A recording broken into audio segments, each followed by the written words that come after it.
കോളേജിന് പുറത്ത് ഞങ്ങൾ പറയും എന്താണ് നിയമം. ഇതനുസരിക്കാത്ത ഒരുത്തനൂടെ വേണ്ട കേട്ടാ.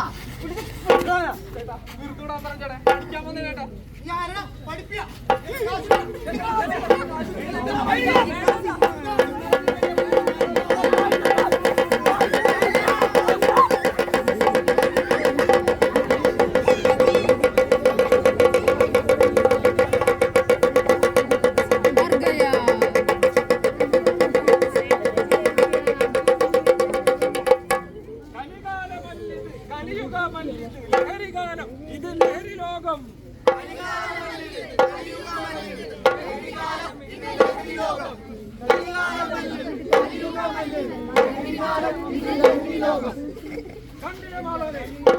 അറിവ് നേടാൻ, വിജ്ഞാനം നേടാൻ സ്കൂളിലേക്ക്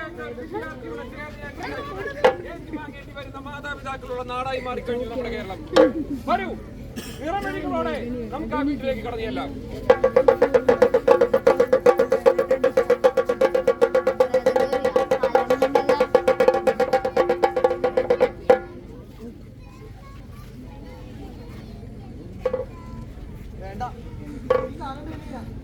അല്ലെങ്കിൽ നിങ്ങൾ പറ, ഇങ്ങനെ കാണാൻ വേണ്ടിയാണോ ഞാനിവനെ പഠിക്കാൻ വിട്ടത്?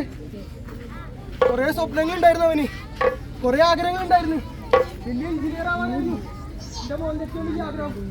എല്ലാം പോയില്ലേ?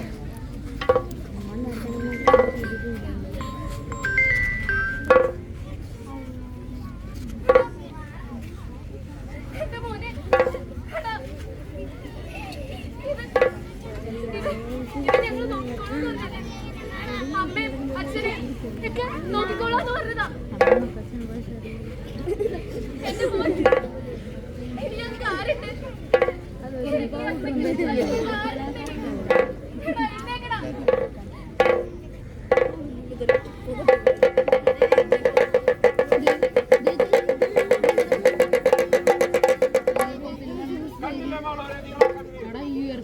കേരളത്തിലെ അനേകം കുടുംബങ്ങളിൽ നിന്ന് ഉയരുന്ന കണ്ണുനീരാണത്. ലഹരി തകർത്ത വീടുകളുടെ കണ്ണുനീർ. അതെ, സിദ്ധാർത്ഥിന്റെയും ഷഹബാസിന്റെയും മാതാപിതാക്കളുടെ കണ്ണുനീർ. അതെ, നമ്മുടെ നാട്ടിലും കുറച്ചു നാൾ മുമ്പ് ഒരു കുടുംബത്തിന് ജീവനെടുക്കാൻ കാരണം ഈ ലഹരി തന്നെയാ. പ്രിയരെ, ഇനിയും നിങ്ങൾ ഉറക്കം നടിച്ചാൽ ലഹരി എന്ന ഭീകരൻ നമ്മളെയും വിഴുങ്ങും. അതെ, നമ്മുടെ വിദ്യാലയങ്ങൾ അറിവ് പകരുന്നിടമാവണം. അവിടെ ഒരിക്കലും ലഹരി നുഴഞ്ഞു കയറരുത്. വരൂ, നമുക്ക് ഒന്നിച്ച് നമ്മുടെ വിദ്യാലയങ്ങളുടെ കാവൽക്കാരാവാം.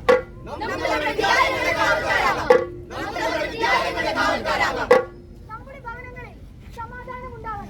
അതെ, നമുക്ക് നമ്മുടെ ഭവനങ്ങളുടെ കാവൽക്കാരാവാം.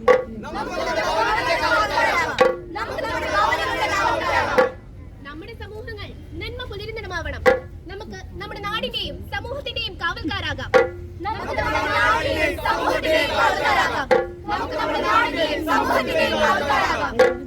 പ്രിയരെ, നിങ്ങളുണ്ടാവില്ലേ ഞങ്ങളോടൊപ്പം?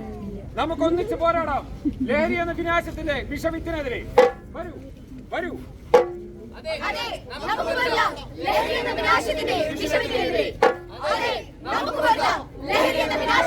വിഷവിത്തിനെതിരെ.